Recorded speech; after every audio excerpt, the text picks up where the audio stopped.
Deputado, vamos começar pela última postagem do senhor no Twitter.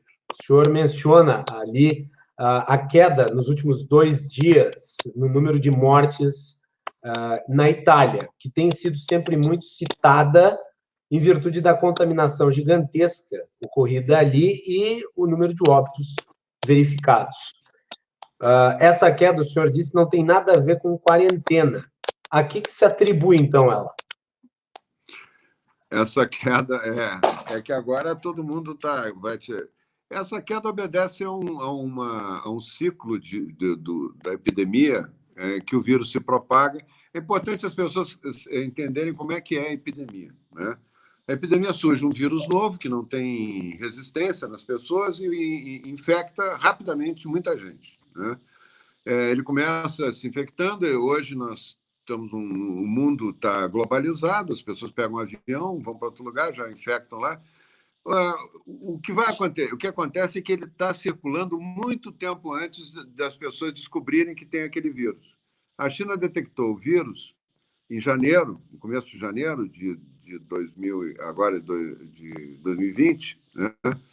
Mas ele provavelmente, pela história, pelo que se sabe hoje já fazendo um retrospecto, desde novembro o vírus estava circulando, né? Na província de Wuhan. E ele circulando e contaminou milhões de pessoas. Não é pouca gente que ele contamina rapidamente. E essas pessoas, mais de 99% dessas pessoas não vão ter sintoma nenhum e vão transmitir o vírus e vão ficar imunes, né? Então, o que ocorre com o vírus é isso. O vírus ele contagia, ele cria poucas da pessoa, do total que ele contamina, pouquíssimas vão desenvolver algum sintoma.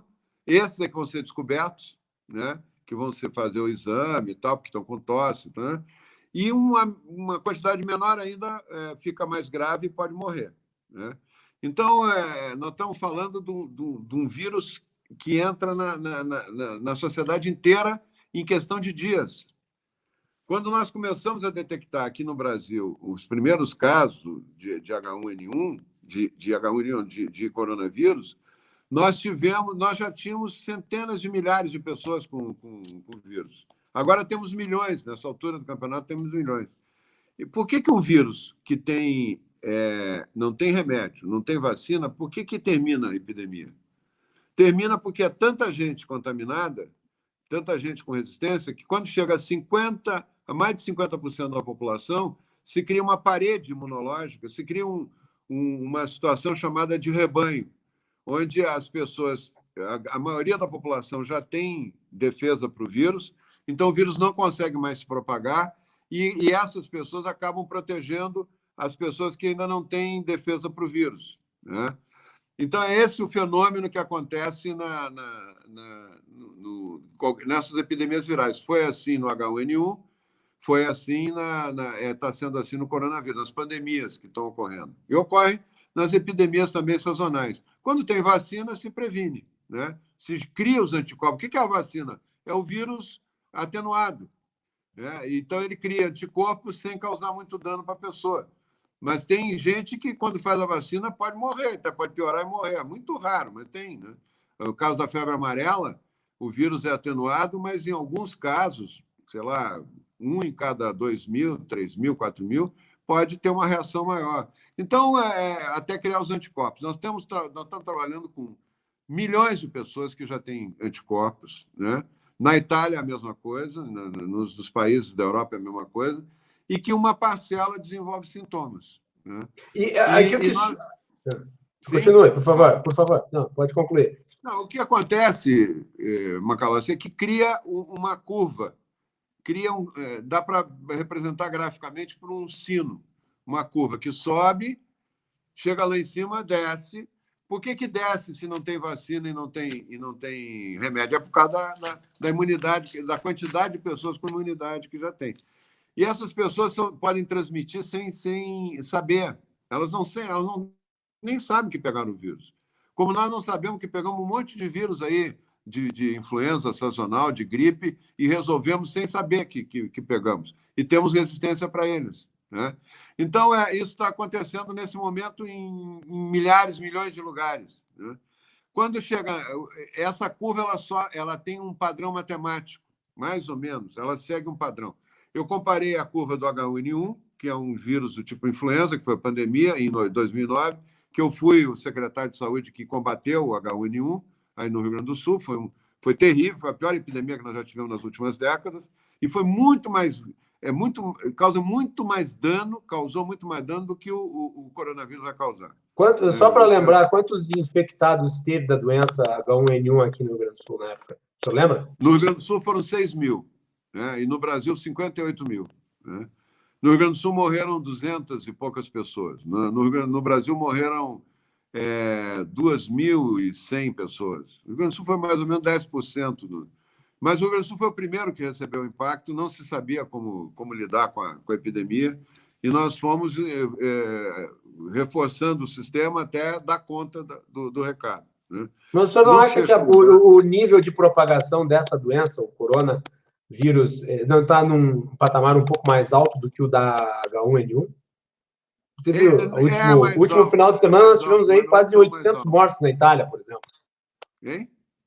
No último final de semana aí nós tivemos quase 800 mortos na Itália num único dia, que é praticamente metade, basicamente a metade do que morreu na epidemia de H1N1 aqui no Brasil. Eu sei que são países diferentes, mas é só para trazer aqui a informação relativa ao número de mortos. E daí, quando o senhor fala sobre isso, também tem a questão da percepção. Né? Você está falando de uma doença que está aí num crescente no nosso país. Quando o senhor fala que é natural haver o pico e depois a queda, as pessoas, e eu vi muitas reações à sua manifestação nas redes sociais, acham que o senhor está sendo irresponsável. Como é que o senhor vê a diferença de propagação de uma doença em relação à outra? É que essa curva da contaminação ela é incontrolável. Não tem, é uma força da natureza. Não tem ninguém não fechando escola, não fechando escola, proibindo ônibus de circular, fechando shopping, fazendo qualquer coisa, não altera um doente, a mais ou a menos. Não altera um morto, a mais ou a menos. Não altera. Eu vou te explicar por quê. E o Brasil não é a Itália, não é nem a Itália. É uma província da Itália, que é a Lombardia. O sul da Itália não tem epidemia. Né? Em Nápoles, Toscana, a Sicília, não tem epidemia. Né? Praticamente tem poucos casos. Ela está aparecendo um pouco em Roma agora. Né? Então, a Toscana, por uma peculiaridade da Toscana, depois eu vou falar sobre isso. Mas o que eu quero dizer é o seguinte, que essa curva se cumpre sem necessidade de tomar essas medidas que liquidam com toda a economia. Eu não estou preocupado com a economia, eu me preocupo com a vida. Eu escolhi ser médico porque, para mim, a coisa mais importante é salvar vidas. Eu fui o primeiro, inaugurei o Sistema Único de Saúde no Rio Grande do Sul na década de 80, eu ajudei a implantar, eu fui superintendente do INAMPS que implantou, eu fui o primeiro prefeito a ter equipe de saúde da família no Brasil, porque eu preservo a vida em primeiro lugar. Né? Eu fui o secretário de saúde, enfrentei epidemias para salvar vidas. Né? Então, quando a gente fala de que quebra a economia, a gente está falando de uma consequência desnecessária, que não altera o custo da epidemia, que não altera a demanda que a epidemia vai causar e que quebra e que vai causar mortes no futuro. Né? Vai causar mortes no futuro, porque tu quebrando a economia, tu quebra a possibilidade do Estado ter arrecadação para manter um sistema caro, que é o Sistema Único de Saúde. O Brasil tem um sistema que é bancado pelo Estado. Né? Então, são coisas importantes a gente... Depois a gente pode falar mais sobre isso. Mas o que eu queria te dizer é o seguinte, o vírus está aí. Quando a Itália faz o confinamento, eu vou te dar os números da Lombardia lá. No dia 9 de março, teve 1.586 casos novos na Lombardia. 1.586 novos num dia. Né? Declararam a quarentena. Botaram o exército na rua, ninguém pode sair na rua, e tal, todo mundo isolado em casa e tal. Aí passou dia 10, não, dia 11, dia 12, dia 13, dia 14, dia 15, né? Não caiu, aí dia 15, 5 dias depois, já pode cair a contagem e tal. Não caiu a contagem, continuou subindo. No dia 21, 12 dias depois, teve o triplo de casos num dia. Teve quase 5.000 casos num único dia, né, na Lombardia. Por que aconteceu isso? Por que isso contraria esse discurso de que isolando as pessoas diminui o contágio e tal? Porque o vírus já está em toda parte. O vírus já está em cada família. Né? No Brasil, já a maioria das famílias já deve ter uma pessoa com vírus sem saber. Né? E lá, no caso, lá no auge, no pico, quase no pico da epidemia, juntou, tinha muita gente. Aí as pessoas são fechadas em casa, enclausuradas em casa. Aquela pessoa é a portadora assintomática, ele nem sabe que tem, mas ele está com a avó, com o pai, com a mãe. As famílias italianas vivem muito juntas, muito agrupadas. Né? Então, ele vai contaminar todo mundo. Por isso que explodiu o contágio. Em vez de diminuir o contágio... Então, quer dizer que o senhor atribui que o lockdown, ou seja, as pessoas terem ficado em casa, contribuiu com a doença e não impediu que se espalhasse. Com certeza. O contrário, com certeza. Piorou. O senhor acha que aqui no Brasil pode acontecer a mesma coisa, principalmente em comunidades como, por exemplo, a favela da Rocinha, onde tem muita gente morando numa densidade demográfica enorme? Não tem como fazer isolamento na Rocinha. Não vamos falar sério, né? Não tem como fazer isolamento na favela da Maré, não tem como fazer isolamento no Complexo Alemão, né? Não tem como fazer isolamento na periferia, aqui no entorno de Brasília. As casas são todas juntinhas, as pessoas não têm nem parede, às vezes, dentro de casa, para separar uma pessoa da outra. Nós temos que lidar com o mundo real, né? E o mundo real, se essa gripe fosse o ebola, se essa epidemia do corona fosse o ebola, né, nós teríamos que botar o estado de sítio, o exército na rua, as pessoas não botar a cara para fora da porta antes de começar o ebola. Depois que começou, não segura mais, entendeu? Porque o ebola mata 50% das pessoas que têm contato. Esse vírus vai ser 0,00 alguma coisa. Eu vou te dar um dado, Guilherme. No inverno do Rio Grande do Sul, morre muito idoso de gripe. Sabe disso? Sim. Tu mora numa região fria, sabe disso. Né? Evolui para pneumonia, a pessoa morre. Se ficar vivo, passar agosto, vive mais um ano. Né? Pelo menos tem essa brincadeira em alguns lugares. Lá em Santa Rosa tinha. Né? Quando eu era médico, eu ouvia muito, quando eu trabalhava como médico, né? Eu ouvia muito falar nisso. O que vai acontecer é que a gripe sazonal, o influenza sazonal, no inverno do Rio Grande do Sul, vai matar mais gente, escreve o que eu estou dizendo e me cobra depois, vai matar mais gente que todo o coronavírus no Brasil. Vai ser uma proporção. O coronavírus, eu tenho os dados de hoje, eu estou acompanhando dia a dia os dados do aumento de casos e está dando 300 e poucos casos a mais por dia e tal. Está subindo. A curva agora vai subir e pode assustar muita gente, porque ela sobe rápido. Né? Mas depois o senhor prevê que vai chegar no caso aqui no Brasil. Eu sei que é difícil fazer um vaticínio, mas o senhor, com a sua experiência, pode dizer aí que número de contaminados no pico da curva? Eu acho que hoje em dia tu tem, pela experiência das outras epidemias, a possibilidade de fazer até um Big Data, juntar tudo que tem de informação para fazer previsões, dá para dizer que essa epidemia do coronavírus ela vai ter menos gente do que a do H1N1, vai ter menos da metade para menos das mortes do H1N1. Né? H1N1 teve 58 mil casos no Brasil, 58 mil. 6 mil no Rio Grande do Sul, 58 mil no Brasil. E morreu metade, morreu 2 mil pessoas, 2.100 pessoas morreram. Né? Eu posso te dizer que nos meus cálculos eu tenho acompanhamento aqui, inclusive de Wuhan, né, hoje a China nos deu essa possibilidade de acompanhar o comportamento do vírus. Né? Agora, lá na Lombardia, a gente está tendo um caso extremo, mas o mundo não é a Lombardia. Na Índia tem uma única morte do vírus, né? E tem, sei lá, 1.000 casos lá na Índia. Né? Nos outros países da África não tem nada. Por que a Índia, a África e tal não estão tendo muitos casos? Porque é verão, está passando para outono. Nós temos uma diferença enorme, uma vantagem enorme com isso em relação à Lombardia, à Espanha, o norte da Europa, os Estados Unidos, o Canadá. Né? Nós temos uma vantagem muito grande em relação a isso. Então, o vírus está tendo um comportamento mais brando aqui do que nos outros, na Itália e na Espanha e nos lugares que ele está mais agressivo. E ele está com um número de mortes também pequeno, né? Pode ser que aumente. Tudo isso pode mudar de um dia para o outro, né? Mas eu estou vendo o comportamento. Então, eu estou achando que vai ter...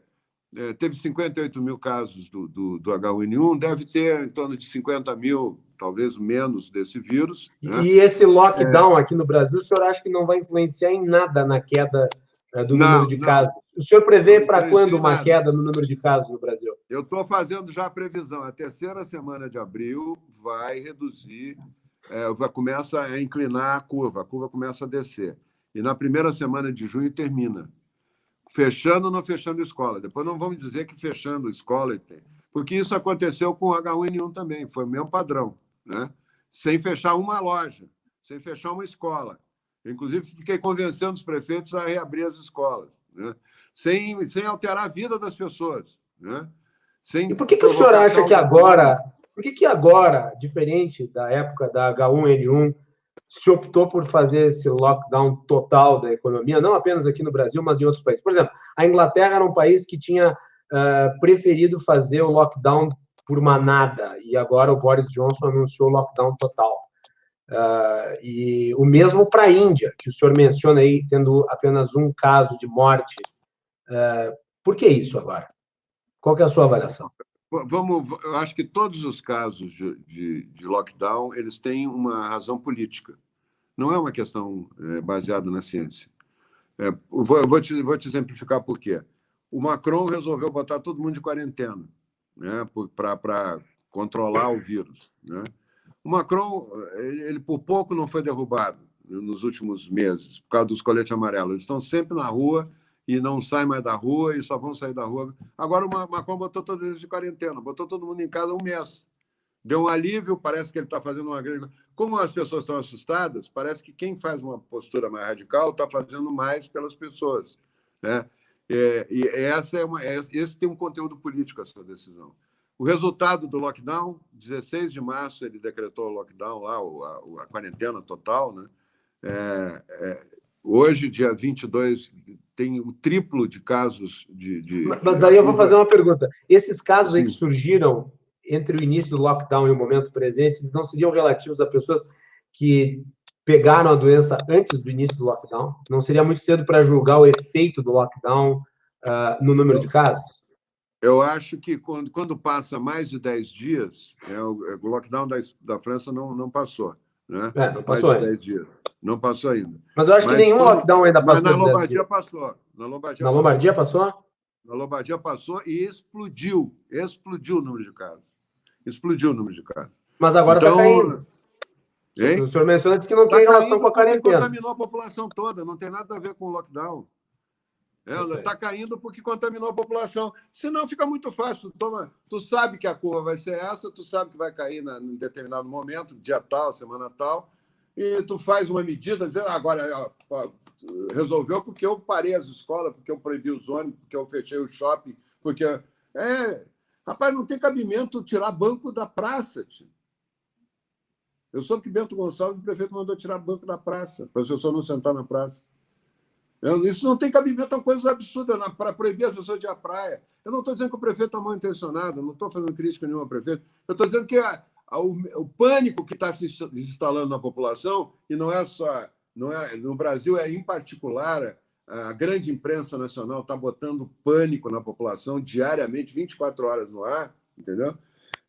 E os governadores estão tomando medidas, independente do governo, não estão seguindo nem a orientação do ministro da Saúde, nunca mandou fechar escola, nunca mandou fechar shopping, nunca mandou proibir ônibus. Né? Ele é autoridade sanitária, ele é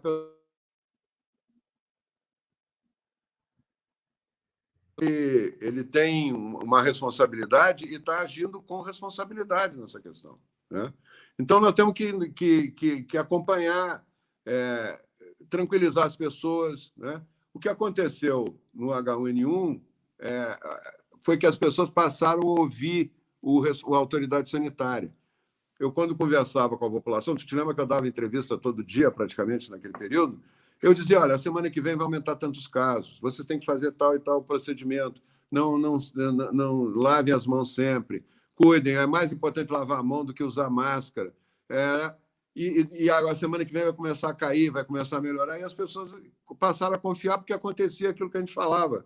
Né? Tem que ter informação diária. O Harari, esse grande escritor aí, está famoso agora, o Harari escreveu uma frase que eu acho muito boa sobre a epidemia. Ele disse, se combate a epidemia de patógenos, né, não com isolamento, com a informação. Né? Uma pessoa bem informada, ela resolve, ela cuida melhor dos idosos. Tem que proteger o grupo de idosos, tem que ter isolamento do grurupo de idosos. Mas é possível fazer um lockdown seletivo? Alô? Não estou te ouvindo. Eu só queria te perguntar, eu gostaria de te perguntar o seguinte em relação ao lockdown seletivo, no caso por faixa etária. É possível fazer isso? Porque a gente tem interação social com pessoas de todas as idades. A gente mora com os pais, às vezes, a gente tem contato com determinadas pessoas que trabalham junto conosco, que têm mais idade. É possível selecionar um grupo de pessoas na sociedade, isolar eles de maneira extrema?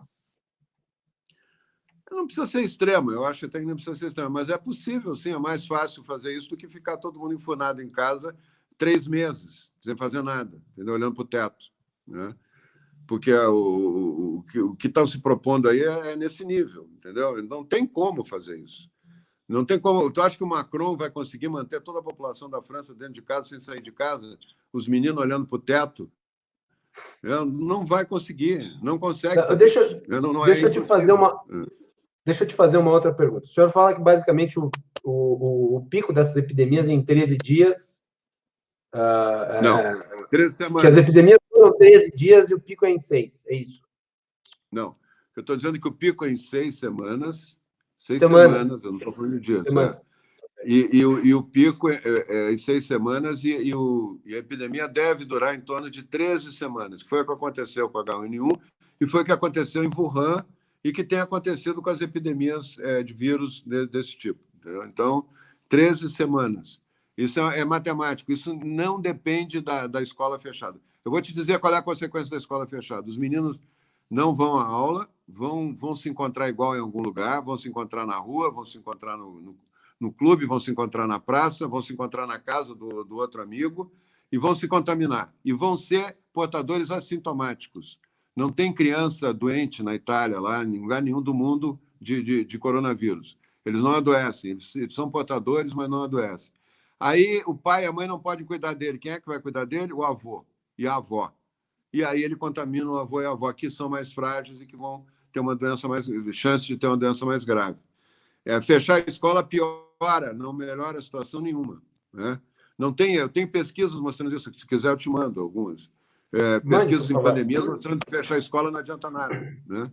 Então, como fechar a loja não adianta nada, eu estou indo no supermercado aqui, eu vou no supermercado aqui perto de casa, cheio de gente, interagindo. Só tem a proteção ali da menina do caixa, que tem um vidro na frente, para as pessoas não botar gotícula para cima dela, e uma máscara. Por que isso não pode ter numa loja do shopping? Por que não pode ter uma loja higienizada o tempo todo, passando ali água e sabão, passando as pessoas lavando a mão? Por que tem que parar a atividade econômica total? Né? Eu acho que as pessoas de risco não devem ir, mas as pessoas que não estão no grupo de risco podem ir e guardar a distância de 1 metro, e lavar a mão quando sai, lavar a mão quando chega. É isso que eu estou dizendo, né? Não dá para parar a vida não precisa parar. Né? A economia, nós vamos entrar numa recessão que nós vamos levar 5, 6 anos para se recuperar, Guilherme. Vai ter uma quebradeira geral, o governo não tem condições de manter as empresas, de manter os salários dos empregados sem ter produção, né? Não tem como fazer isso. Então não há risco de você acabar com a quarentena e aumentar o número de pessoas infectadas? Não, as pessoas vão se infectar igual. Porque a minha preocupação, eu acho que a preocupação de muita gente é a seguinte, ao contrário da Itália, e veja, na Itália já teve um grande problema, principalmente lá na Lombardia, né? Com o sobrecarregamento do sistema de saúde. Aqui no Brasil, além de tudo, nós temos um sistema de saúde que também é sobrecarregado com outras doenças. Dengue, chikungunya, febre amarela, sarampo, sei lá que outro tipo de doença, mas um monte de outras doenças. E regiões muito mais pobres do que as da Itália. acredito que na Itália não exista nenhuma favela como existe no Brasil. Essa população pobre, mais fácil de, eventualmente, se contaminar com doenças, isso não é um problema adicional na liberalização das pessoas desse lockdown, dessa quarentena? Não, porque Não? elas vão... Eu estou te dando exemplo, que na quarentena triplicou o número de pessoas, de casos novos de coronavírus na Itália. Na quarentena. 12 dias depois já tinha passado qualquer prazo de alguém que estava doente antes passar para o outro e tal. Né? 12 dias depois triplicou. Depois desse dia que triplicou, ainda subiu mais ainda, depois começou a cair. Cai porque as pessoas estão todas contaminadas, não tem nada a ver com a quarentena. Não tem nada a ver com a quarentena. Né? E vai acontecer a mesma coisa na França. A França me dá aí uns 5 dias, que aí já vai estar completamente longe do início da quarentena, e tu vai ver a quantidade de casos novos que vai ter. Não, é um exagero isso aí, é um exagero fechar loja, fechar shopping, impedir ônibus de circular, tirar banco de praça. Tem um prefeito, eu não vou dizer qual é o lugar, mas no município, na região noroeste do estado, no norte do estado, o prefeito decretou toque de recolher. Toque de recolher às 6 horas da tarde, um município de 3 mil habitantes, que no raio de 100 quilômetros não tem um caso de coronavírus. Né? Então, é um caso diagnosticado. Então, está tendo um exagero, que os prefeitos... E aqui eu estou tirando qualquer tipo de maldade dos prefeitos e dos governantes. Eles estão fazendo porque está instilado o medo, está instalado o pavor na população. Não é o medo, é o pavor. Eles estão olhando isso como se fosse acabar o mundo. Nem se lembram do H1N1. Tem gente que nem se lembra do H1N1. Só está pensando nesse... E estão pintando o vírus como se fosse uma coisa monstruosa. Ele não é. Ele é um vírus muito menos letal do que o H1N1. Né? E vai provocar muito menos problema que o H1N1. Né? E esse vídeo que foi compartilhado nas redes sociais agora, de um youtuber, dizendo que nós teríamos até agosto 1 milhão de mortos no Brasil. O que o senhor acha? Esse cara é um criminoso, tinha que estar preso. Tinha que estar preso. O cara veicular uma informação dessa com vários de verdade e causar um medo, aumentar o pânico da população, isso é a máquina de instalar medo, que não ajuda em nada na epidemia. Né? Não ajuda em nada, pelo contrário, piora, que deixa as pessoas desorientadas. Né? Esse sujeito, se tiver uma legislação, até eu vou tratar disso depois, uma legislação dura para pessoas nesse tipo de condição de ficar muito tempo na cadeia. Né? Ou no manicômio, que pode não ser uma pessoa normal. Né? Isso não tem nada a ver. Portanto, o senhor concorda com o que foi divulgado por aí em relação às opiniões do empresário Roberto Justus? Ele vai numa linha muito próxima do senhor. Sim, mas é tão óbvio isso. É tão óbvio. Quem conhece... E o Justus até não é uma pessoa da área da saúde. Quem conhece a saúde... Eu tenho conversado com infectologistas, com epidemiologistas. Eu também não tenho... Eu não sou o dono da verdade. Eu, quando agi contra o H1N1, eu criei um comitê com os melhores epidemiologistas, os melhores... Deixa eu só fazer um pequeno ponto aqui, deputado, porque eu acho que vai no que o senhor está falando. Mas me parece que há uma parcela majoritária de médicos que são a favor das medidas restritivas que estão sendo adotadas. Não lhe parece? Não. Não há? Não, tu pega as medidas... Tem um manifesto da Sociedade Brasileira de Infectologia condenando o fechamento das escolas. Sociedade Brasileira de Infectologia, que não adianta nada. Não tem pesquisa mostrando que isso adianta. Não tem resultado, e as crianças vão vir contaminar em casa, vão se contaminar brincando na rua, brincando na praça. Não existe. Na escola, tu ainda tem possibilidade de controlar. Na escola, tu tem um professor que ensina as medidas de higiene, como é que as crianças agem, fica supervisionando. Na rua não tem nada. Na rua eles se contagiam de qualquer jeito. Entendeu? Não tem orientação, não tem nada. Né? O meu maior trabalho na H1N1 foi reabrir as escolas. Mostrar para os prefeitos que não adiantava ficar fechada a escola. Né? E tá um efeito manada dos prefeitos e gestores públicos, cada um querendo mostrar a medida mais extrema para controlar a epidemia, porque estão todo mundo apavorado. E não devia estar. Tem que tranquilizar a população, não há por que ter medo dessa epidemia. 99,9% das pessoas não morrerão. né, dessa epidemia. Né? Então, esse cara do 1 milhão aí e outros, já tinha um funcionário lá do Ministério da Saúde com intenção política, inclusive, dizendo que ia morrer 180 mil pessoas no Brasil. Tudo que eu estou dizendo dá para conferir daqui a 3 meses, viu, Guilherme? Se eu tiver errado, na política, às vezes, tu leva muitos anos para descobrir que a pessoa estava errada. Né? Nisso que eu estou dizendo aqui, em 3 meses tu vai saber se eu estou certo ou estou errado. Deixa eu só ligar aqui na tomada, para não apagar o celular. Há 10 dias atrás, eu dei uma entrevista na TV Câmara e eu disse que a epidemia da Itália ia começar a cair essa semana. Eu errei por 2 dias, porque eu disse que ia ser dia 25, 24 e 25. Eu falou isso na TV Começou Câmara. no dia 23, 22. Eu falei na TV Câmara. Eu vou te mandar o vídeo da TV Câmara. Eu falei porque é tudo previsível, né? É uma curva. Né? O Brasil não será a Itália. O Brasil não será a Espanha. O Brasil vai ter um comportamento mais parecido com os países, talvez um pouco mais por causa da população, com alguns países da África, com a Coreia, pode ser, entendeu? Que tem uma mortalidade pequena, não fechou um bar, não fechou um restaurante, não fechou nada na Coreia. A Israel não fechou nada. A Israel tem um depoimento muito interessante do ministro da Defesa de Israel, dizendo tudo que eu digo, tudo que eu estou te dizendo aqui, ele diz lá. E diz com muito mais didática do que eu, né? E o que Israel está fazendo? Os jovens de Israel não tem nenhum tipo de quarentena. A população em idade de trabalho, laboral, então não tem nenhum tipo de quarentena, a não ser que tenha algum problema de saúde. Agora, os idosos têm. Deputado, alguns dias atrás, o Hélio Gurovitz, ele publicou um artigo no G1 falando, eu acho que foi o primeiro artigo publicado no Brasil a repercutir sobre o achatamento da curva de contaminação. Eu cheguei até a compartilhar o texto, e eu vou ler aqui um parágrafo, eu gostaria que o senhor comentasse, para que o público pudesse fazer a sua avaliação. Eu vou ler aqui o trecho, logo do início do texto dele. Abre aspas.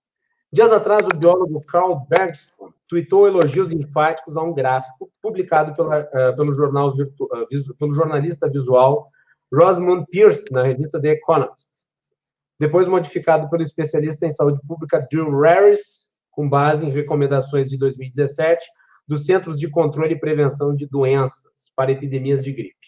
Ele traduz com perfeição o desafio das autoridades sanitárias diante da pandemia de Covid-19, a doença provocada pelo novo coronavírus. Explica, numa imagem simples e de fácil compreensão, o sentido da expressão mais importante para enfrentá-lo: achatar a curva.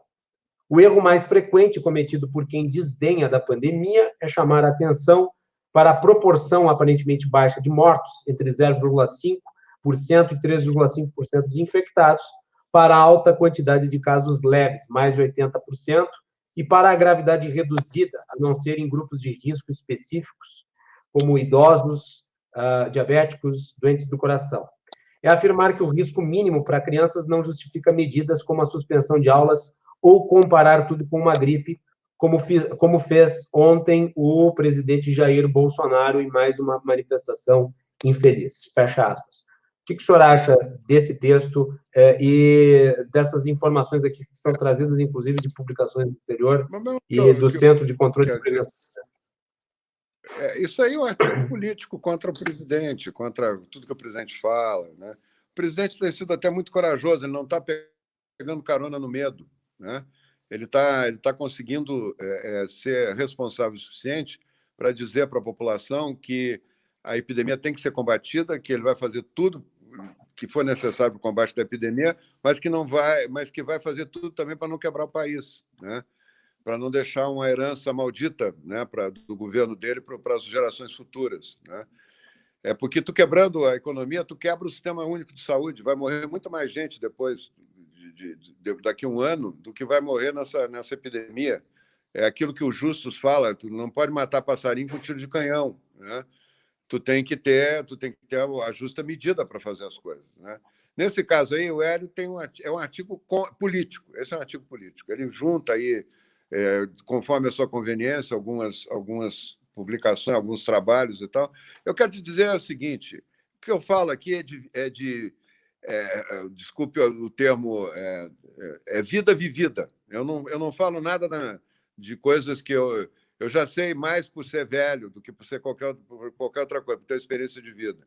Eu vivi as epidemias, eu estive lá no front, né? Eu sei como é que funciona isso aí, e eu sei que é impossível achatar curva. Isso é um exercício acadêmico, né, de achatamento de curva, porque vai deixar as pessoas quanto tempo? Eu li um trabalho, acho que, se eu não me engano, do New England, que fala que para ter um achatamento de curva tem que ficar pelo menos 4 meses ou 3 meses e pouco em isolamento, todo mundo.